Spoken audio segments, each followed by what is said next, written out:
असांजी हिन वस्तीअ में हर नंढड़े मसइले ते ऐं हर नंढड़ी ॻाल्हि ते वेर रखियो वेंदो आहे। तंहिं करे हिन वस्तीअ जो नालो आहे वेरनि जी वस्ती।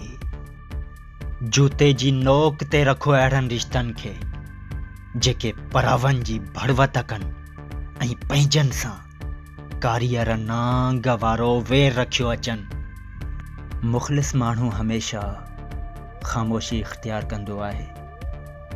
इन लाइ न त हू बुज़दिल हूंदो आहे, पर इन लाइ जो हुनखे हुनजो ज़मीर इजाज़त नाहे ॾींदो त हू पंहिंजनि खे उन्हनि जे ई लहजे में जवाबु ॾे। अमीर माण्हुनि जा ऐब दौलत जी चादर में ढकिजी वेंदा आहिनि ऐं ग़रीब माण्हुनि जा उहे ऐब बि ज़ाहिर थींदा आहिनि जेकी उन में हूंदा बि नाहिनि। ड्रामो ॾुखनि जो ताज हिकु भेरो ज़रूरु ॾिसंदा।